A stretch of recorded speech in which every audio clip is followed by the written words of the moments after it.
iba, no? Oo, yan. Alam ko, meron na nag-share nito. Parang being faithful. Give up. Ayun. Pero ito kasi yung quality na nag-speak sa akin. Kasi time kasi siya. Hinibaw ko ako dito. Ito ang hinibaw. Kasi gusto ko siya sinusuot. So yung verse is, you can open again. Alam ko may nag-share nito. Pero again, Galatians chapter 6 verse 9. Tugsado ko yan. Ano yung pisa? Depende sa sa version. Kung New King James, let us Not weary. let us not become weary. O doing good? For the proper time you will reap the harvest? Si Ate Risa yata nag-share niyan. Si Adeline. Si Adi. Iba yung kay Ate Rita yung ano yun.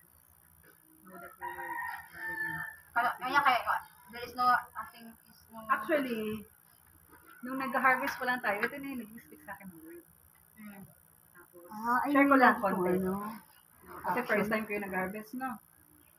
Tapos, tinignan ko yung ano ba? These are for you to hang your coat. Wow!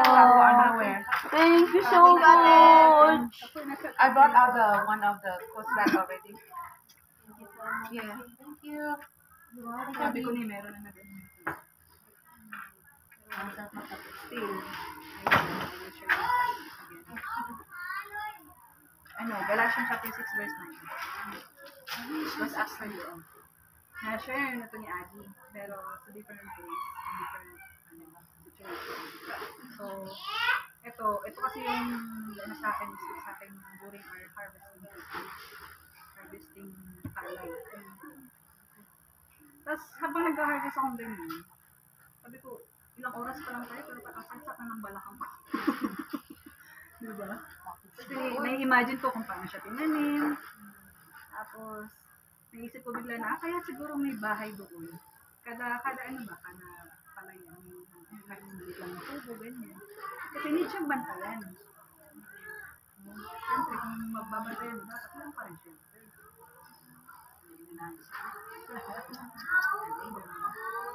I mean, may purpose na gawak na yun. Tapos, imagine ko kung gaano nila pagsasagaan ba niya. Yan ba yun? Parang binibiligan ko yun.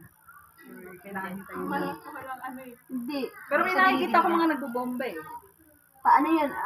Anti-cremeous. Oh, Yung parang yun, pesticide. so meron pa rin talagang mga process. Hindi nagdinigan? Kasi di ba mahamog dito? Ay, oo. Kaya nga, nag-ano sila na sana umulan. Kasi hindi nga lawa kasi. Ang nasa rice field yun na nakaganon ba ng percahon, merong tinatawag ng patugig pero hindi siya dinidigan. Dinidigan mo yung ganun, mamamatay ka sa pagod. Kaya sa kanila di ba may tubig? Patubig, pati niya patubigan ang tawag. Para pinapakawalan na tubig. Hindi siya. So, during the waiting, may process talaga. So, ito yung parang, hindi naman parang, ito yung nakita ko na verse na fit talaga nitong season natin dito sa akin. Harvest tayo ng ng palay, na hindi naman tayo yung pero tayo hindi kasama ng harvest. So, part tayo ng process. At the same time, ganun din yung nakikita kong nangyayari dito ba sa lugar na ito. Di ba nung una, wala pa dito sa Atin pizza. Hindi siya madali na lugar na i-share mo yung word. But they started into sowing seeds. So, sa ilang years na nandito sila, they're still in the sowing process. Plowing process. Plowing pala. Kailangan mo ng bungkalid. Pero yung mga bata, kahit pa unti-unti, susunod sila.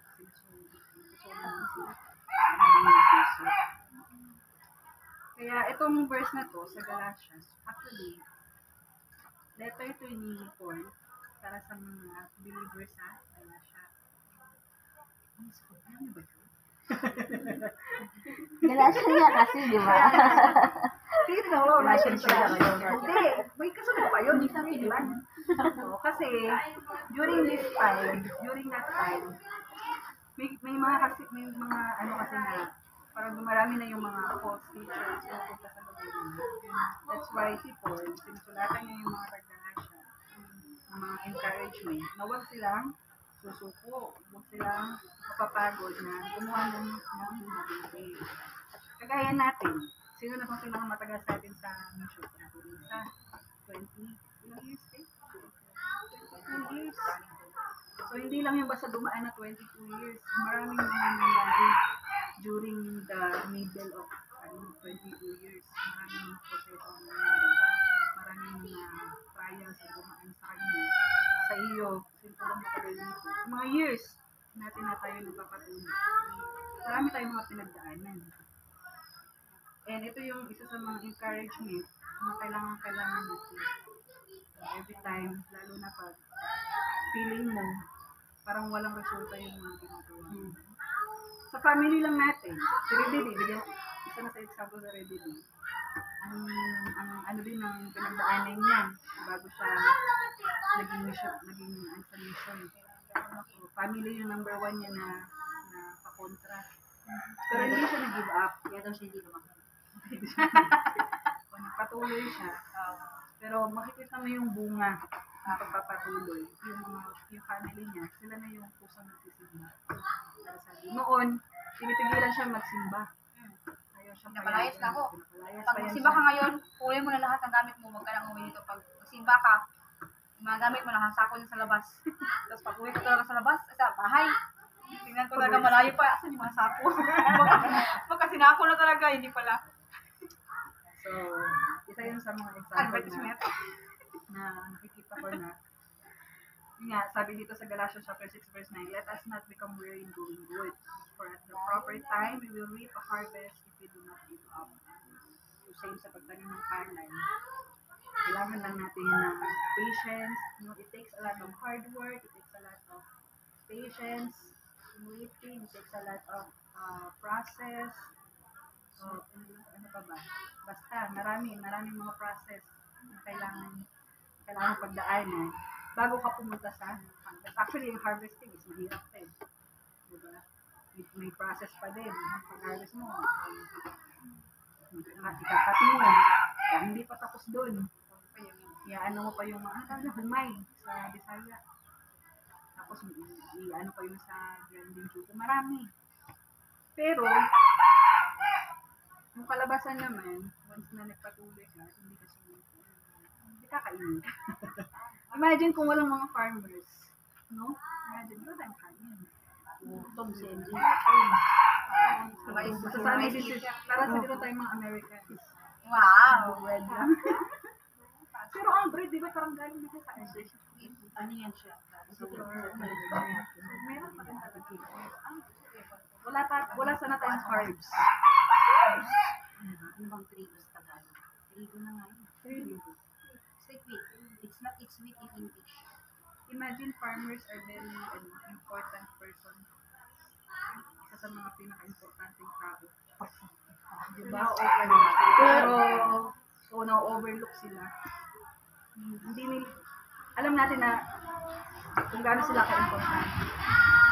Pero, at the same time, parang ang liit ng tingin ng mga tao sa napakahalaga ng mga ginagawa. Same with us. Missionaries and also mga workers of Christ. Sabi ko nga sa family, sa isip-isip ko, yung father ko, parang ang liit ng tingin niya sa akin kasi hindi ako sumasweldo. Tapos lagi niya, meron kasi kami GC, kasi nasa niya yung mga picture ng anak niya. Ganito, nakakalimutan niya. Pero pagdating sa akin, hinyan niya ako ng pera, halaga sa sweldo ako. Dito na ako sa Thailand. Hindi OFW. Bigyan mo naman ako ng pera. Pero pa-joke lang naman. Pero alam ko na nag-expect siya. But my point is, tayo mga nasa missions, maliit yung karamihan, maliit yung tingin nila sa akin kasi hindi tayo nakakaunin ang tao, makikita nila yung importansya sa'yo pag may pakinabang sa buhay nila. Diba? That's what makikita. Pero kung alam lang nila, kung maintindihan lang nila, kung gaano ka-importante yung ginagawa, masasabi natin na isa sa pinaka-importante yung ginagawa dapat ng tao, yung ginagawa. So, yun nga, let us not become weary in doing good. Hindi man siguro tayo napapansin ng iba o hindi tayo pinapansin. So, hindi man natin nakikita agad yung resulta ng mga ginagawa natin. But, above all, ang gusto ng Panginoon is to trust His process. Trust lang natin yung process. Ang farmer. Nagtsatsaga siyang maghintay dahil alam niya na may aanigin siya. Pag may tinanim ka, automatic may aanigin ka. May tiyaga. Pagkain pa din eh. So, ano ang possible na naging result kung tayo ay napapatuloy at nalulugod ang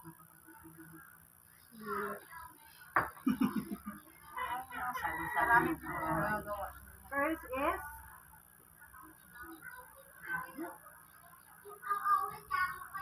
God rewards faithful perseverance. Amen.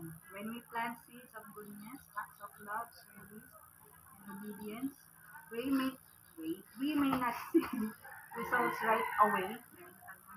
Just like a farmer who waits for rain, we must trust God's timing. His rewards may come in ways we don't expect. Change hearts, deeper faith, or peace in our soul. So, yeah, nakikita ng Panginoon yung ginagawa natin. Hindi mo nakikita ng mga tao, but importante, ang Diyos, nakikita niya kung ano man yung pagmamagitan dito. And, hindi rin siya madamo para hindi tayo i-bless. Though we're not after the blessing, pero ang Panginoon kasi, faithful. Every obedience, meron talaga siyang kapalit na blessing as long as we are obedient. Amen. Amen ba mga kapatid? So, let's continue to sow and sow. Because darating ang panahon na hindi man ngayon ay makakadasin ng tayo. Kaya dito, Ate Becky and Ate Liv, patuloy sila nagtatanim kasi naisip sila dito na para bang walang nangyayari.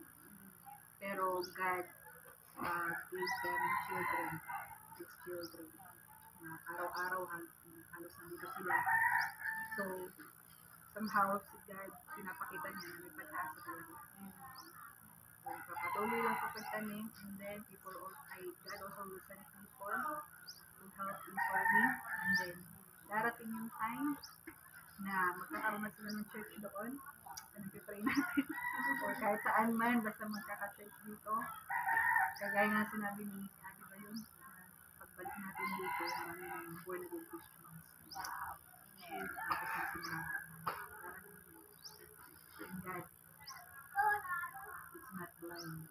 And para hindi niya makita na rin doing good builds spiritual endurance. So, during the process, diba? Hindi lang tayo basta naghihintay. Pero at the middle of waiting, tayo din ay nabibuild.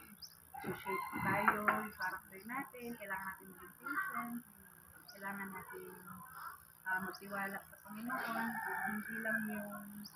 hindi lang tayo nagbe-benefit dun sa harvest, at nagbe-benefit tayo during the process. Nag-shape tayo, di ba?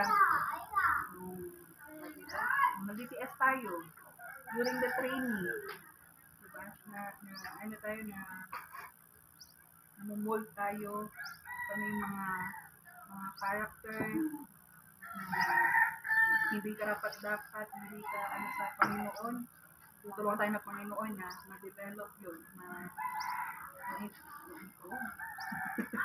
o basta ma-develop, no? Tutulungan tayo ng Panginoon kung ano ba ang dapat gawin, sa panahon tayo ay naghihintay bago ang harvest, binibuild tayo ng Panginoon. Piniprepare niya tayo na maging handa sa time ng pag-harvest. By the time na we are ready to harvest the fruit, yun yung time na pa lang niya tayo sa Panginoon. So, yung mga pinag-pray natin, kung may init ka na parang walang resulta, just wait. Don't give up. Okay? Amen. So, may mga family kayo na pinag-pray, hanggang ngayon, hindi ko nakakilala sa Panginoon, matagal mo siyang pinag-pray, just wait. Don't give up. Do not leave. Ang Panginoon, maririnig niya ang mga dasal natin. Patuloy lang tayo sa gawain na pinagkatiwala niya. Ganun ba? So, our faithfulness impacts others. So, isa pa sa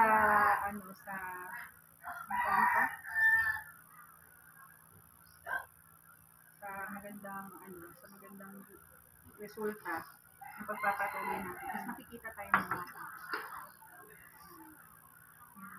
Nakikita, kagaya dito, nila Ate Becky, hindi man sila nakakasimula pa ng evangelism, but through their lives, nakikita nila yung kung gaano sila kabuti, kung gaano sila kaasikaso sa mga bata. Like, whenever you are doing good, hindi mo na mamalayan yung mga nakakita sa'yo. Bless you. So, pwede mo curious sila na.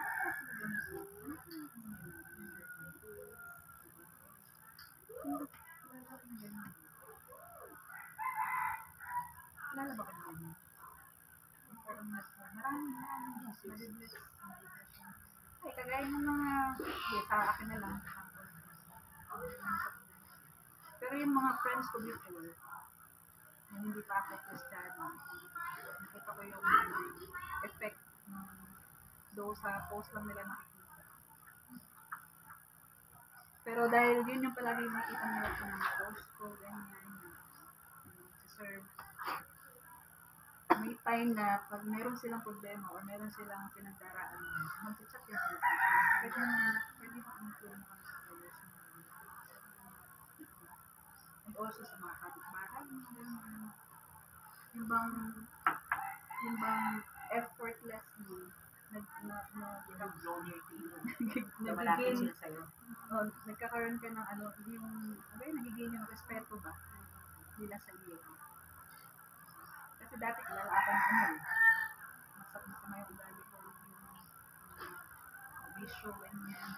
Pero nung nakita nila yung pagbabago, nag-bless din ko. Dati naaya nila ako palagi, ngayon, naliwasan nila ako palagi. So, kung napapatuloy tayo sa ginagawa natin, kung ano yung gusto ng Panginoon na gawin natin, makikita yan ng mga tao. So, marami ba yung mga tao? Pero, pag nakikita nila na consistent, bago na talaga kahit yung mga tao na nakikita nakikita nila yung mga ginagawa mo, madibless sila. So, yun din yung isa sa magandang resulta kung tayo ay nagpapatuloy ng gumawa ng tama. Sa mga bata, diba? Isa yan sa mga look up sa mga nakakaganda. So dahil, kagaya ng kwento ni Ate Becky, dito lang sila ganyan. Kasi doon sa pamamahay nila mismo, hindi nila makita. Dito, ano yung nakikita nila kay Ate Becky. So malaki yung respeto nila. It's because nakita nila na ginagawa nila. So, nagiging magandang epekto siya sa mga bata na kagaya nila. Natututo sila. At parang dahil dun sa example na nakita nila, nagbabago din sila. Natututo sila magdasal, natututo sila respeto, na hindi nila nagagawa kung sila sa bahay nila. So, mismong parents nila, hindi rin nila makita. So, hindi mo rin sila masisip kung bakit araw-araw sila nandito. Kasi mas na-feel nila yung, yung peace ba, tsaka yung joy dito sa community. Yun yung isa sa mga example ng kita ko nito.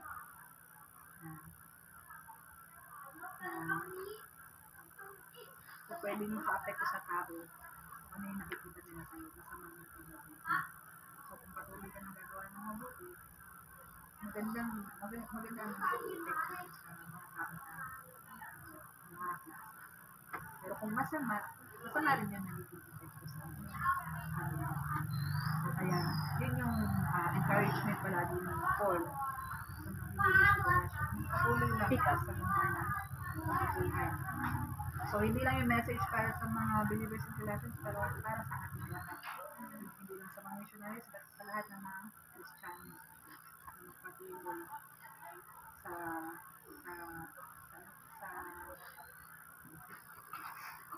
patuloy Sorry sa ka. faith, paggawa ng mabuti, sa pag-spread ng pag-ibig ng Diyos sa mga tao.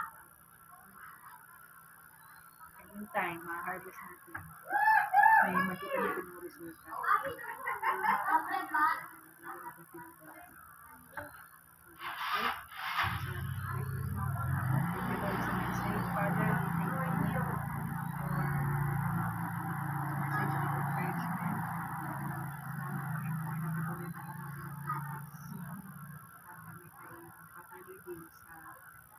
Paggawa ng mabuti, patuloy sa pagiging natin tulong sa amin, pagpapagin mo kung ano ang pagpapalataya at hindi pa kayo give up sa kahit anong mga pagsubok, mga discouragement na nadadaan sa amin. Overall, guys, mas nagiging on-fire pa kami sa pagpapalala natin ng pag-ibig at pagbubutan sa lugar kung saan mga kami ang mga tao ay makakilala sa iyo na daupin na Diyos at hindi si Buddha at kung sino man na kami ng Diyos sa mga kami. Lord, patuloy namin pinataas sa iyo ang lugar na ito. This place, Thailand, Lord, is also yours. And the King of the earth, Lord, considering that ang Thailand ay patuloy ka na magtayo ng trono sa patuloy ka magsen ng mga missionaries, mga workers na yun para makatulong sa pagtatanim ng salita sa bawat puso ng mga salita. Lord, babay ang pagbatay na bigat po sa aming puso na hindi ka namin makapatuloy sila sa kanilang mga needs sa mga gawain na nakasira ng Panginoon. Commit everything in this day in their hands, O God. Ikaw ang nag-lead sa amin araw-araw ng buhay namin. Ang knowledge namin na Diyos para naman puso sa amin. Patuloy na rin nakasalamat. Kumain ka po rin noon. Ang mabilib na sa Jesus mighty name. Amen. Amen. Sir, maraming salamat sa salamat. So, as you are going away from the Lord, let's fix ourselves and fix our eyes on Jesus. Sinabi natin yung para mabilis mabiyo, para mabiyo. Okay. Anything else? Maliligo ka? Naliligo ka? Naliligo ka lang. 20 minutes. 20 minutes lang. 20 minutes, girl. Oh, 5 minutes lang maligo. Bisa na.